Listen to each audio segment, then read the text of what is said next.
Hey, Brian. Hey, Elliot. What's the talk of the table? This week, we are sitting down with Lone Archivist, the graphic designer and layout artist known for their work on projects like Hull Breach, Die RPG, Orbital Blues, and many more. Lone, welcome to the show! Welcome. Thank you. It's really nice to be here. I appreciate all the work that you guys do in the scene, and it's wonderful to talk to you about design and layout. Thanks so much. Hell yeah. We appreciate all the work you do in the scene. We love your work. Yeah, I do think that, I'm trying to think if this is true. Orbital Blues is probably the first book that I saw where I was like, ooh, this layout is really interesting.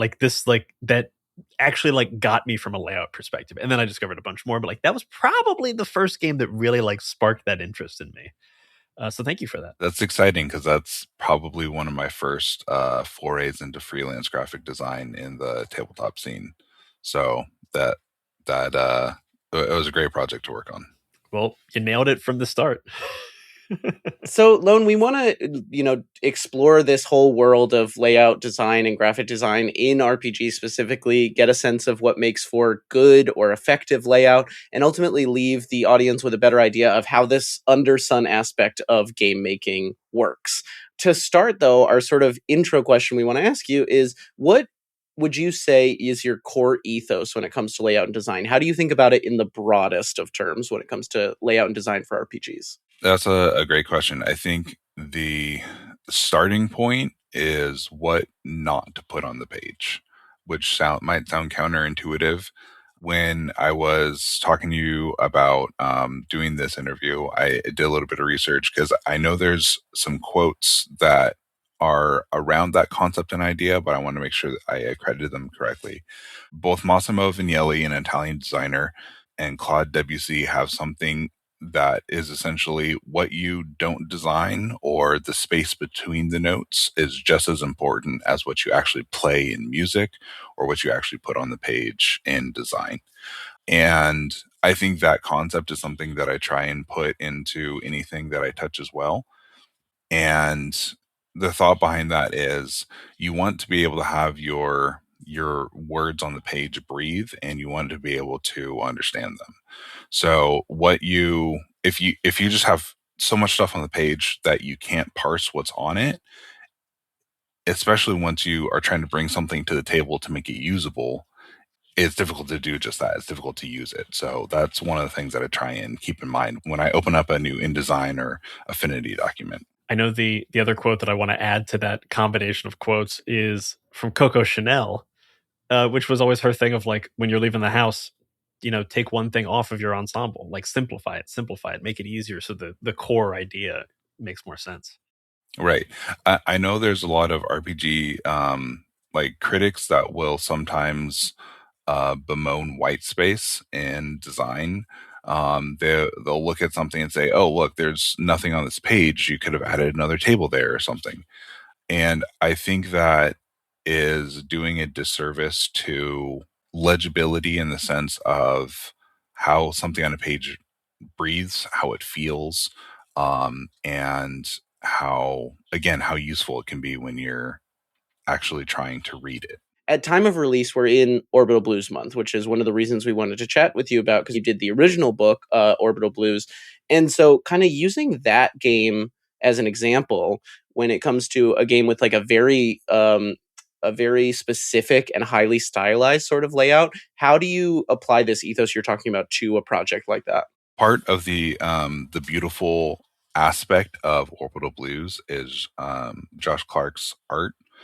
And so one of the things that we would do is, if there was going to be a beautiful art piece on a 2-page spread or on just one of the pages, I would allow that piece to take up the entire page and then put as little as text as possible on it. And the reason for that is just to highlight the art piece itself.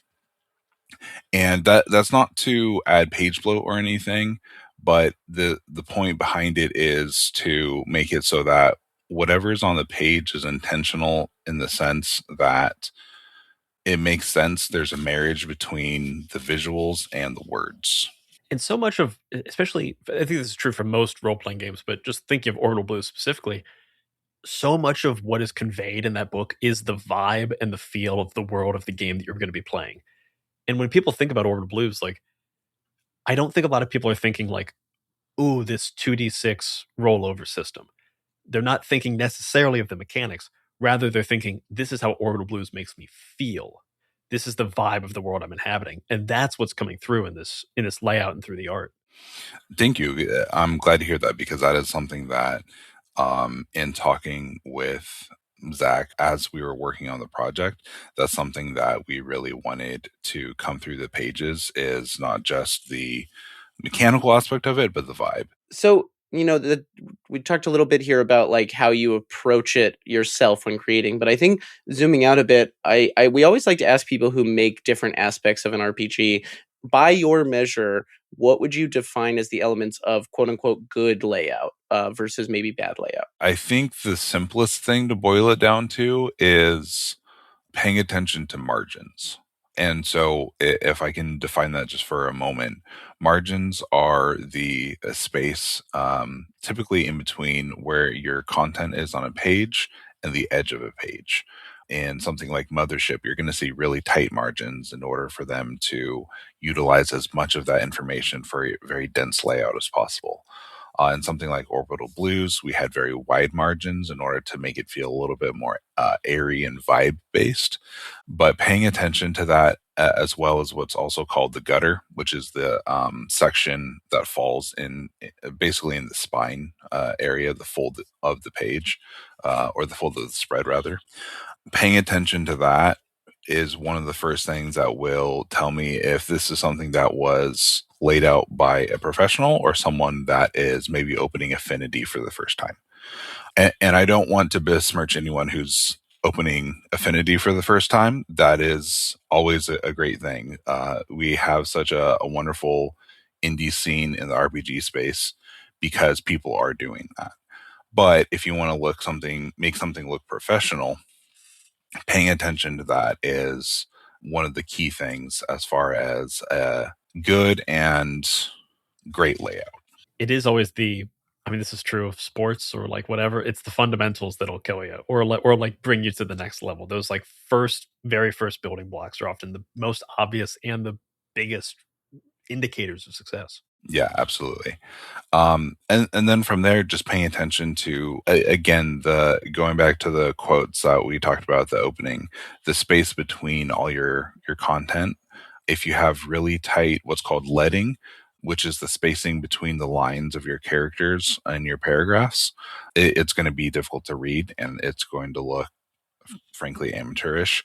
If you have a really tight leading, and if you have your art pieces encroaching upon your text, then it's also going to make it more difficult to read.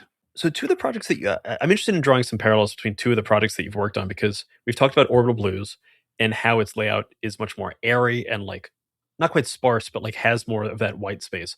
And then looking at Hull Breach, which is a collection of stuff for Mothership. Mothership is like famously much more text dense. And like you were saying, has those smaller margins that can fit in that additional material. Going back and forth between projects, what are the markers that you're looking for? Maybe like from the designer of a project or like from the person who is hiring you. What are the markers that you're looking for to know how big, small those margins should be? How you're going to define the look of Hull Breach versus the look of Orbital Blues? So when considering that as a designer approaching a project for a client, what I'm looking for when answering those questions is kind of going into client process in general. I always have a call with them in order to talk about what do we want the book to look like. Do we want it to be vibrant and vibe based, or do we want it to be a little bit more dark and moody?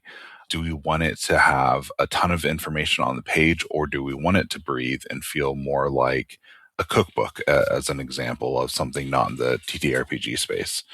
For Hull Breach, we actually spent, if I remember correctly, a good couple months talking about what we want the book to look like before we actually started doing any design and layout. We had mood boards of different typefaces and color schemes, and one of the designers put together an entire document on approved color palettes for the book.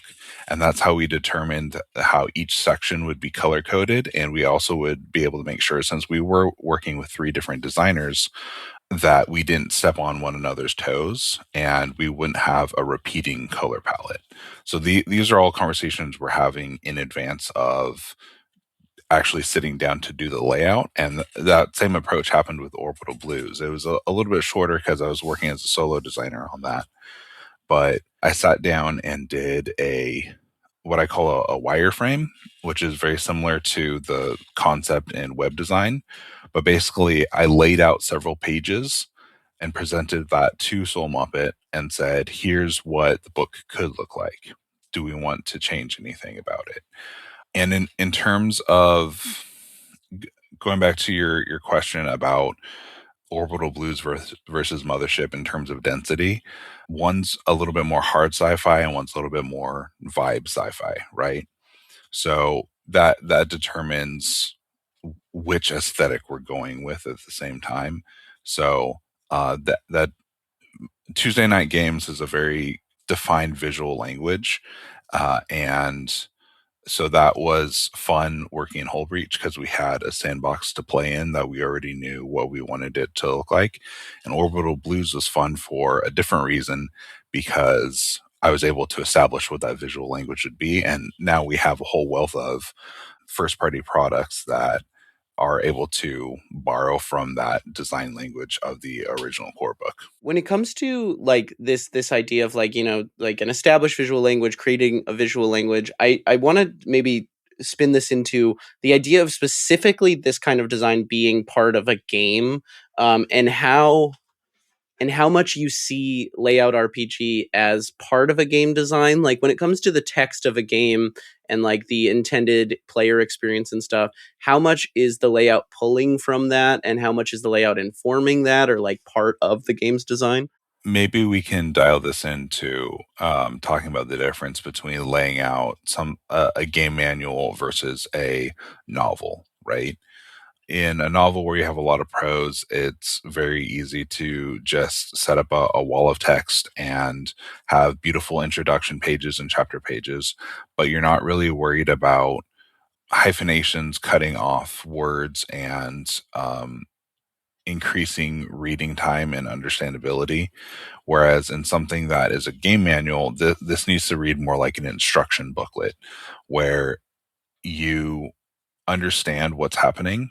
So because of that, in my opinion, and this kind of changes from designer to designer, but hyphenation should be used very sparingly because you want to increase accuracy and speed of understanding when you're designing a game book versus just something with prose in it.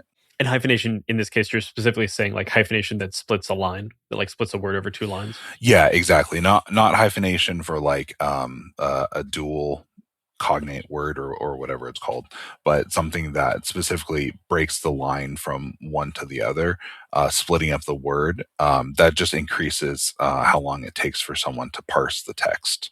And especially in something like an RPG manual where, as you're saying, it's so much about getting information quickly, because most of the time, there's a certain amount of time where you're reading an RPG book leisurely and there's no pressure. But the vast majority of the time when you need an RPG book, it is very much under pressure because someone's asking you, hey, what's that rule, my guy? And you've got to be able to find it quick. And any little bit that slows you down is going to be a problem. And I don't necessarily want to get into the bullets versus paragraphs debate because there is something to be said for both. But whenever you're laying out a book, you need to do what makes sense for the section of the book you're in, because there are a lot of books like you look at the work by ZXU, which has a lot of beautiful prose in it, right? You're going to lay that out something different than you would in Whole Breach, which has a lot of very terse, syncopated information bites, right? Where it's just data that's being given to you as opposed to a scene that's being described to you. And in terms of like kind of the layout and dissemination and distribution of information in a role-playing game book, for someone who is maybe like new to doing layout or who's like trying to like level up their game, what have you found to be the most effective ways, or the most effective tools in your toolbox to organize information? Whether that be like, I'm just kind of throwing stuff out, like, indexes and headings and labels and, side margin, marginalia stuff. Is there anything that you point to as being like, this is particularly helpful that more people should be doing or looking at? Yeah, that's a great question too. Understanding how to use headings is probably going to be one of the biggest ones. And I say this both when you're writing the manuscript in a Word doc or a Google doc or whatever it is. Having a hierarchy of information is extremely important because you need to be able to flip out a page. For example, I'm looking at Orbital Blues right now at the Gambit section, and we have a giant frame of text that says gambits. And then we have smaller headings for each individual gambit. And then the text to describe it is in a different, smaller font underneath that. And the reason that we do that as designers is in order for you to parse that information logically. So I flip open to this page. I'm going to look at the H1 or the main heading first. And then my eye is going to naturally fall from that to the next smallest typeface or font. And from there, it's going to fall to the next smallest typeface. And so because of that, it's breaking up the information in a way that, again, aids in scannability. It aids in legibility. I turned to that same Gambit page in Orbital Blues, and there's a lot of, I just kind of want to point out all of the different little things that are on this page in terms of like hierarchy of information. Because, so, core things, there are things that are going to be used for people to find what they're looking for. Page numbers. There are at the top, like in the corner, there's a section, like a section header that's at the top corner of every page that says Gambits. There's the big ass Gambit, call out that says, hey, this is what this section's about. And then in each different Gambit, there is the title, the H1, big and bold. And then after that, there's one terse line that is like a description of what it is that's in italics. So now I know that's just flavor. I can skip over that if I need to. Then it's one or two lines about what this mechanic is, what this ability is, with keywords bolded. And like even like things like heart, which is a special thing, is bolded in red.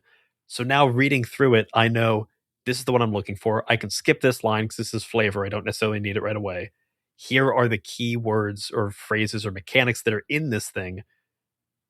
There's a lot of different information that's getting distributed to me very, very quickly, which is incredibly helpful in that moment where someone asks you, hey, what does Ace Pilot do? And I can be like, okay, it's about savvy and mobility and stat checks. Okay, cool. It's about vehicles. Great. And I can figure it out pretty quick. I don't have the number off the top of my head, but that was actually one thing that we spent a lot of time on is talking about keywords and how to highlight them. So I thank you for bringing that up because that is something that was kind of unique to Orbital Blues because we do have a lot of different styles. We have just regular bold, we have bold and color, we have bold and underline. Sometimes we have an underline with a specific underline color. And that's all to aid ease of understanding as you're referencing it, because there's a lot of information to parse, and sometimes there are a lot of different statistics in terms of game mechanics. There are a lot of stats in order to reference. And it is great that once you learn the shorthand of a book, like here's what bold means, here's what bold and red means, here's what something in parentheticals means. Now when I'm scanning like I'm literally looking at the weapons traits page right now, or a section of playing the game. There are some things that are underlined in red, and I know that those are enemies. There are some things that are bolded, and I know that those are mechanics. And then I see red means attacks and heart. It is very helpful to just all of a sudden be able to be like, my eyes can scan and look vaguely for the thing I'm looking for, and just get me closer to where I'm going in a really quick manner. So you mentioned in there that like this organization of information, this idea of headings is something to like prepare at the manuscript level. And I kind of want to get into this relationship between like the writer and the layout designer, and like how a writer, a game designer can most effectively build their game with layout in mind without, the sort of like age old thing of like, don't write into layout. Like, how can they be thinking about layout when they're in the writing stage, and how does that how can that be setting the manuscript the best up for someone like you taking over on layout? Looking at your headings and information hierarchy is going to be the first step. Going from there, thinking about how you want information called out would be especially helpful. There are some manuscripts that I've gotten where it's just a wall of text, and I don't know if information is supposed to be provided as a just laid out however I as the designer want, or is this supposed to be a call out? Is this supposed to be even a table? I've gotten manuscripts where I can't tell.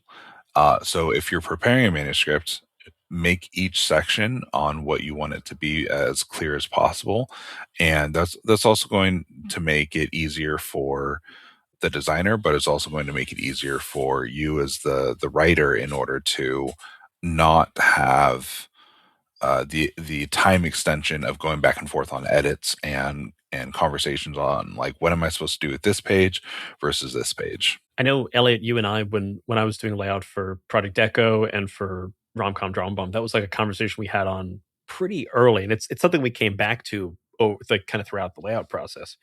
But pretty early on, we knew that like, here's how our headers go. Here's what the bullet point structure looks like for the abilities in Romcom Drama Bomb. Yeah, hierarchy of information was a big, I think, learning for both of us in making that book, Romcom Drama Bomb in particular, I think, because there was just like, there's a lot of sections and different headers, and like, what is a subheader of this, or is it its own new section at this point? So there was a lot of work we did on that, like in the manuscript. There's also us trying to like standardize where things get highlighted. Specifically, like a lot of that book has like highlighting in pink, because the whole book is pink, so that's kind of like our bold is highlighting in pink.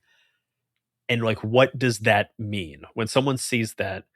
It generally means, and I think this is true throughout, that is a mechanical thing you're doing. So like, take a token would be in that bold pink, which is helpful as you're scanning through your character sheet. There's not a lot on a character sheet for Romcom Drama Bomb, but knowing that this is now the section of the thing I'm actually doing in terms of mechanics is helpful.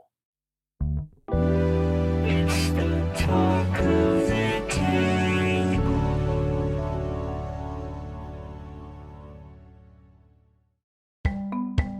Hero Forge offers fully customizable tabletop miniatures with dozens of fantasy species and thousands of parts to choose from, all within your browser. They can make your perfect mini in a variety of materials, including bronze, color standees, and color plastic options. They can even put your custom miniature inside a 20-sided die, so your character lives in every attack roll and every saving throw. And if you like to 3D print your own minis, Hero Forge offers downloadable model files so you can 3D print your unique designs at home. And Hero Forge is constantly expanding its catalog of customization options. New parts are added every single week, and major features like new species and custom posing are updated on a regular basis. So visit HeroForge.com to start designing your custom miniature today.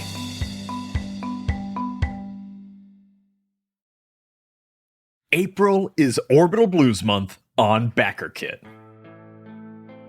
Orbital Blues is one of my all-time favorite TTRPGs. It's a game about sad space cowboys surviving in a music-infused space western universe filled with retro-futuristic tech and plagued by heartbreak and the haunting shadow of the blues. Orbital Blues Month is a multi-project crowdfunding event that features new material, new adventures, and even new music that is all going to be landing on my gaming shelf. From a new book of NPCs and setting inspiration to an interwoven series of adventures set on an interstellar train line to even a high-octane space racing adventure. Plus, there is a new original soundtrack by our favorite interstellar composer, Behold, including the track that you are hearing right now. So check out all of the excellent projects that are part of Orbital Blues Month over on BackerKit, now through the end of April.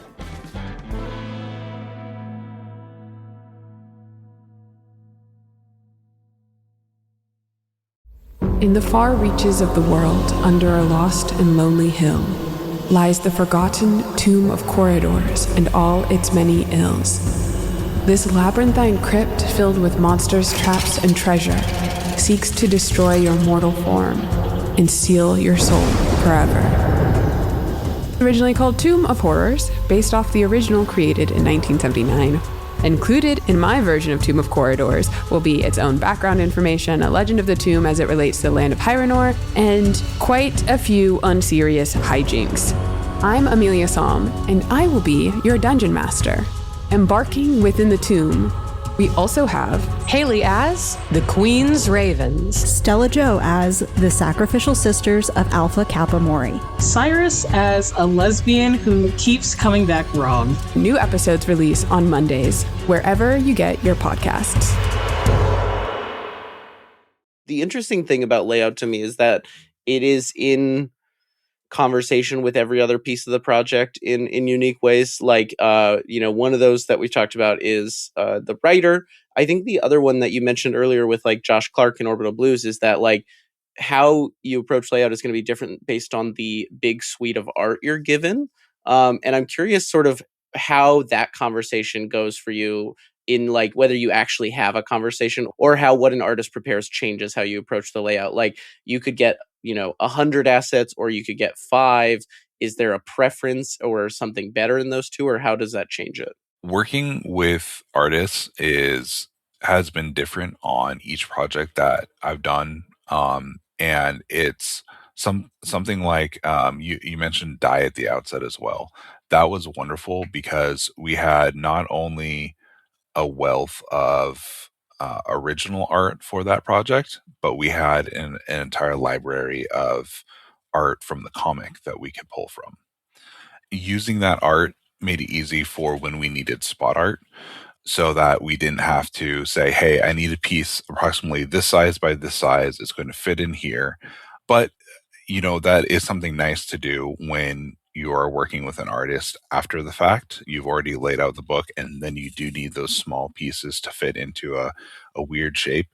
One thing that I like to do in that case is I'll actually remake whatever grid that I happen to be using for the project, and then I'll export a template to give to the artist, and I'll say, can you just fit something in this specific spot? That usually makes it so that it's easy to work with the artist. They know exactly what I need in terms of bleed or whether or not to include bleed on the piece that they're doing. And doing something like Orbital Blues was nice because we did have a lot of art pieces that were already provided, and that also helped inform what I wanted to do with the layout.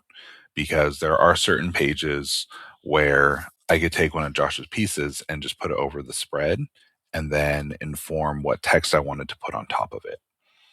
That isn't always going to work depending on the art pieces that you get, but so much of the pieces that Josh was contributing were so atmospheric and airy that it was easy to incorporate them into the layout. Similar to the question of like, what can writers do to prepare a good manuscript? Is there anything that artists can keep in mind that are illustrating for an RPG project that makes their pieces fit better into a book? The two that immediately come to mind is, if at all possible, work in CMYK from the outset. And that goes into color theory a little bit. Just to briefly touch on that, CMYK is for print specifically. RGB is for digital applications. So anything that you'd see online, on Instagram, on Blue Sky, whatever, that's going to be RGB. But when you go to print, the art needs to be in CMYK. If you can get that from the artist at the outset in that color scheme, that makes going to print and finalizing, doing your pre-flight so much easier. And then paying attention to bleed as well. Sometimes when you get a full piece, it'll be exactly the size of your booklet. So if you're doing an 8.5 by 5.5 book, and you get an art piece that's 8.5 by 5.5, unfortunately, that's not going to be big enough to go to print. You need that extra, usually 1/8 inch of bleed in order to go just around the edges in order to have a print ready file. Someone out there is probably thinking like, well, just put it on the page and then blow it up that extra 1/8 inch. what's going to happen every time is there's going to be a little part of the illustration around the edge that you like that's going to get cut off or put in a weird spot because of that.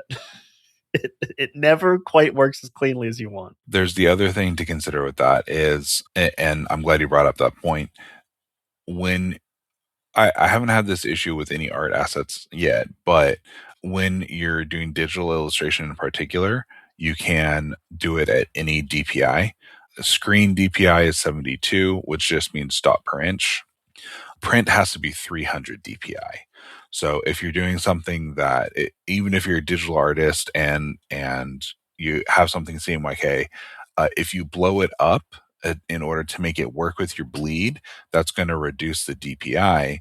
And again, that's going to harm your ability to print a high quality product. It's all the little things that'll really trip you up. It's all the little things, right?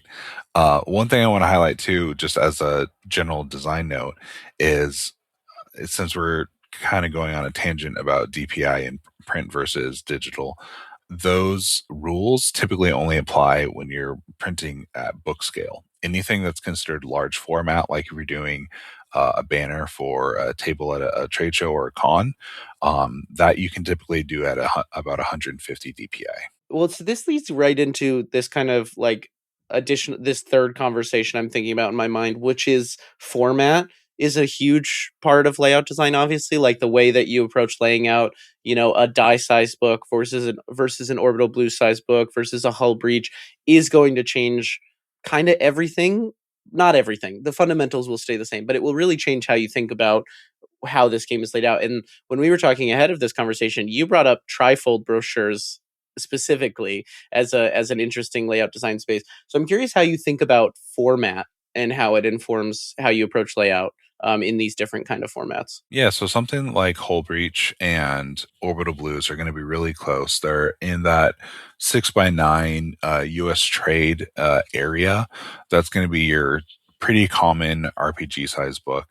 Those, the main thing that you need to factor in, aside from your standard margins that we talked about earlier, is just how much room that you have in the gutter of the book.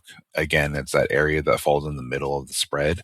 Anytime that you have a book that starts going over about 32 pages, you need to increase that gutter because the binding process is going to start cutting away at your content.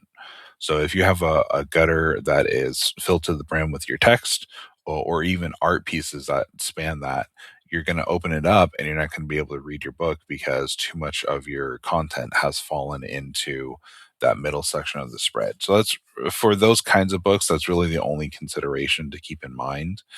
For something that's closer to die size, which if I remember correctly is around US letter 8.5 by 11, that you want to be careful of not just paying attention to your typeface size. You don't want to try and scale up your typeface to match the size of the page and in a book that big, because it's just going to look comically large by the time it goes to print. You want to stick around between the, I like to say 9.5, 10 point is a comfortable size for most typefaces, regardless of the size of the book that you're doing. Now, if we get into something like pamphlets, a lot of these rules kind of get thrown out of the window. The one that I particularly want to highlight, I had an opportunity to judge a trifold pamphlet jam on Itch a while ago, and I saw a lot of beautiful designs. And one of the most common recurring things that I noticed that could have a pamphlet go from being okay but to great and a little bit more usable would be paying attention to your margins. There were a lot that had content going all the way to the edge of the page, which made it difficult to read or parse, and it just didn't look as nice as some of the other ones. And these could have been first time entrance into the world of design, but even so, even if you're just opening up the free version of Affinity for the first time, if you give yourself roughly 1/8 of an inch or 0.125 inches, that's going to give you not a lot of room to work with on the edge of the page, but it's going to give you enough so that it's going to look a little bit nicer. The other thing to keep in mind when you're doing trifold pamphlets is if you're going to print, not every printer handles the format exactly the same. So just taking a 8.5 by 11 page and dividing it up into 3 isn't necessarily going to get you the correct sizes for it, because once you start folding it, you have to take into consideration the size of the actual thickness of the paper, and that's going to affect your fold. Remember my second game I ever made is a brochure game called Something's Wrong with the Chickens, and I laid it out. I think at the time I did it in Illustrator, which is just shows how much I was just kind of fucking around then, and split the page up perfectly and then sent it to print. And the front page, everything was too far to the right once it got folded. The fold just made it so that it was notably askew and drove me crazy on the first few of those I printed. Right. And so that's one of the things, a lot of these entries that I saw were digital only. So for digital, that's not going to be a huge factor. But if you're going to print, what's the best way to solve that? One thing that you can do beforehand is download, if you know where you're going to try and have your copies printed, you can download a template or request a template from the printer, and they should be able to provide that. And what that's going to do is that's going to tell you where to set your bleed, which is the space outside of your content that's going to get cut off. It's going to tell you what the recommended margins are in the safe area, which is any space that you want to have printed that is not going to be cut off. And it's also going to tell you, most importantly for a trifold pamphlet, where your fold lines are. And this is going to be a little bit different for every printer. So for example, let's say you're working with Mixam. Theirs are a little bit offset, so it's not perfectly 1/3, 1/3, 1/3.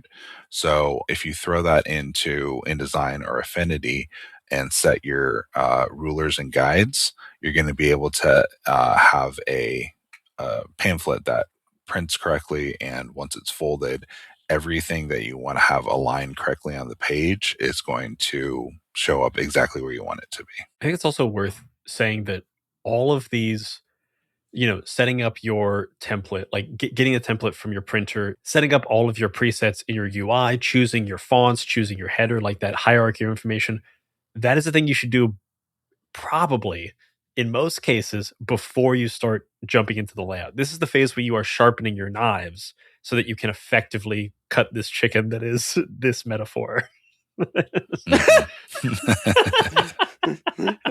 I was with you, and then I don't know, I lost it. I guess really just setting the table and setting the table and preparing as much as you can before you make that first cut is you're sticking with it. Helpful. I'm sticking with it. It's incredibly helpful because it is one of those things that seems from the outside, this is going to be the part that seems a little bit boring, talking about CMYK and talking about exactly the font size and the DPI. That if you do that at the end, if you wait until you're in the middle of something or at the end of something to learn about that and figure it out, it's going to be, I speak from experience, infinitely harder and take way more time than it needs to, because now you've got to go back and fix things, and by fixing them, things will break that you will then have to fix again, and it's a whole fucking process. I think on our when we did Project Echo, it was Brian's first ever layout project, and so he was learning, I was learning, and I think we did 9 versions before it went to print.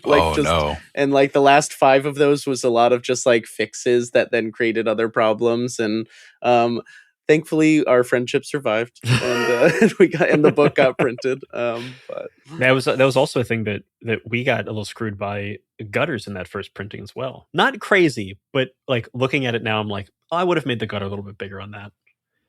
And you don't really see that until you see the print, and then you realize how important those things are. And that also brings up a good recommended process, if you can, is to do a test print in order to make sure that you can find any of those sorts of issues before you go across the final final deadline of getting everything printed, and you don't want to order 2,500 copies and have them arrive in a pallet on your doorstep and then realize I have this going into the gutter. Oh no, what did I do? And doing your prep beforehand reminded me of something that I wanted to touch on as well. I've seen a lot of designers that have been doing great work in the scene for years not know about this. So it kind of a call out for a very helpful tool if you're working in either the Affinity or Adobe suites, specifically in InDesign or Publisher, using what's called text or paragraph styles. These are essentially tools that will allow you to. So I use those ad nauseum for Orbital Blues, but what they are essentially tools where you can establish whatever your style is for text, like the keywords we were talking about earlier, or entire paragraphs, and then you can assign a shortcut to those styles as well in the panel that pops up. And what that will do is whenever you hit the shortcut, it will automatically change whatever content you have highlighted in your text section to those settings. So that's going to save you so much time when you're doing layout on entire sections and you have, let's say, 10 different words that need to be highlighted in this very specific way for your keywords. You can just hit a shortcut and it'll automatically apply it to that. That has saved me so much time and been so helpful on not just saving time, but making something look cohesive across an entire larger book. For something like a pamphlet, kind of tying into what we were just talking about, that's not as needed because the content is so short. It's usually just either side of a US letter page. But for something like a longer book like Orbital Blues or Die, having text and paragraph styles are a huge time saver. Anytime either in like text editing or layout or in audio editing that I make a new preset, it's always a good idea. It is always a boon to my existence. And it's the thing that when you start talking to other like audio editors or other layout designers, when you start talking about your presets and like your hacks to make things a little bit easier, that's the stuff that everyone gets giddy about. You get so fucking excited to find a little tiny shortcut that will save you that one little bit of annoyance that you have to do 100 times in a project. So, Lone, as we start to eye a close here, I want to bring this back to Orbital Blues Month. Orbital Blues Month is happening now, and you're working on a new book with the Soul Muppet folks. And I want you to talk about the new book, but I'm more curious about how you think your layout design has improved since that first Orbital Blues book and what those improvements will look like in the new one, and maybe what people can learn from that kind of like journey of improvement and how they might improve. Yeah, and just to clarify, I'm doing my own project. I'm not. Oh, you're doing your own project. Yeah, I'm doing my own project. I'm not working on the one that Soul Muppet is putting out. Copy that. But I can still answer that as far as the difference in my design skills. I think textiles is one of them. I didn't start doing it until I think probably halfway through the original Orbital Blues core rule book. So just having that, as Brian said, having that at the start of my process makes the entire rest of the book so much easier. Also, just knowing where to source art if you're doing something where you want to have a lot of public domain art or royalty-free art. That wasn't necessary for something like Orbital Blues, but for something like a smaller first-time creator, knowing where to get those kind of assets and resources has been a huge help in speeding up productivity and making a book look as cool as it possibly can. And yeah, I hope that answered your question. And real quick, can you shout out what some of those resources are that you found that are particularly helpful? Yeah, so there's something like the Smithsonian art gallery. I forget what it's called off the top of my head, but they have access to hundreds, if not thousands, of public domain art resources, as well as using royalty-free image sources. Something like Unsplash is great for if you want to have probably something a little bit more modern, like a sci-fi book or a modern investigation book, something like that. Those are both great resources. And just taking time to look for asset packs and mock-up templates is probably actually one other thing that I would say I've improved upon personally as a designer since Orbital Blues originally. Knowing how to use a mock-up is going to help enhance whatever project you're working on is, from whether it be crowdfunding or just releasing it on your website. If you don't have the physical copy of it yet and you can't take photographs, knowing how to source and then refine a mock-up is going to be a huge help in making it look more professional. And apologies for not realizing you were doing your own project for Orbital Blues Month, but could you tell us about the project that you've got coming for Orbital Blues Month? Oh yeah, sure. It's called Jupiter in E flat minor, which is a jazz term, music in general, but I bill this as a planet hopping jazz fueled adventure following a songstress that has disappeared, and you are picking up in her tracks to figure out why she disappeared, what happened, and also there's a little bit of corporate espionage and exploitation going into how the music industry can be at times not great for artists and musicians. And yeah, that's going to be running in April alongside Outlaws and Corporations, the project that Soul Muppet's doing.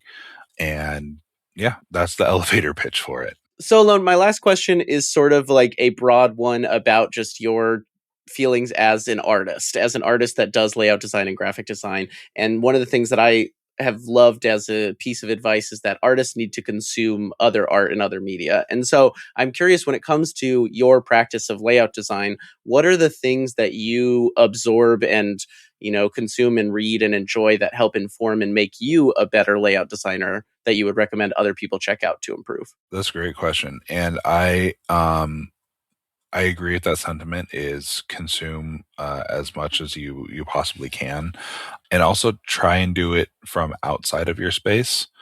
So like if you're working in the TTRPG space, try and look at things outside of that to pull influence from, because I guarantee that if there are designers in the RPG space that you look up to, that's what they're doing. They're looking for sources outside of the RPG space in order to gain inspiration from. To contradict that a little bit, if you're just starting out and you are wanting to lay out something on your own, two great designers that I would recommend in the RPG space are Sean McCoy and Johan Noor. Both can do very, very different styles, but Sean has a very dense and tightly packed style that Mothership has kind of become iconic for. And of course, there's so much that you can say about Merkborg, but in a good way. But I would also recommend looking at the work that Johan has done outside of that. Things like the Alien RPG. He just had a wonderful thread on the work he did for the Invincible RPG. And those are great sources of inspiration from within the scene. But I would also recommend looking at things outside of that. One of the books that I have that I love to use as a resource for inspiration is the Wipeout Design Manual by the Designers Republic. And that's a video game manual, but it basically goes into all of the design choices that were made for that video game. And it breaks it down beautifully. So that's one thing that I go to for my particular design style. But yeah, draw inspiration from wherever you can. Look at architecture, look at museum field guides and manuals. Look at art books is a great source that you could draw from, because they have usually very airy and very white space filled layouts that are great for letting the whatever information you need on that page speak for itself, before you move on to the next piece. And that's important in RPGs because sometimes in order to drive a point home, you don't need paragraphs and paragraphs and paragraphs, just these walls of text that you sometimes see in more chat RPG books. Sometimes you might need a page that just says, here's the rule. And that makes it easier to find at the table. That makes it memorable. And it just looks nicer than walls of text. That's a lot of great resources right there. I've always also loved just going into, they're like, crazy magazine shops here in New York City. And I'll just go into them and just flip through weird ass magazines from like Germany that I've never heard of. And like, you're going to see people doing weird stuff in those things. Just like, oh, this is interesting. What is this? What is this? Lone, thank you so much for coming to the table. We have one other question we'd like to ask everyone who comes on this show. And that is, what are you bringing to the table? And this is just our cute way of asking you for a recommendation of anything you'd like. It could be inside of tabletop, outside of tabletop, could be a game, a show, a resource, could tell people to take a walk and, smell the roses. What would you like to bring to the table today? Yeah, I think I'll reference the same book that I was talking about earlier is the design manual for the Wipeout video game by the Designers Republic. Great resource, beautifully designed and laid out, and great if you're looking for a kind of Y2K era inspiration. Awesome source to pull from. Thank you so much, Lone, for coming to the table. Do you want to let people know where they can find you online if they're looking for you? And also remind people where they can find Jupiter in E-flat minor for Orbital Blues Month. Yeah, thank you so much. I'm Lone Archivist everywhere. Brand yourself, people. Make sure it's easy to find you. So yeah, find me everywhere under Lone Archivist. I'm primarily on Blue Sky or my website /blog, lonearchivist.com. And check out Jupiter in E-flat minor for Orbital Blues Month. And if you want more gaming content from us here at Many-Sided Media, check out the Many-Sided newsletter or become a member of the Many-Sided Media Discord to talk about this episode and all of the episodes of Talk on the Table. Both of those are going to be linked in our show notes below. If you also want to help us out a little bit every month and also get bonus roundtables and additional discussions of Talk on the Table, you can become a member of the Many-Sided Media Patreon. For just a few bucks a month, you can help us continue to do what we do here and also get a ton of extra cool stuff for your troubles. So please check it out. And as always, rate, review, and follow Talk at the Table wherever you get your podcasts. And that's what the table is talking about. Bye-bye, everybody. Bye-bye.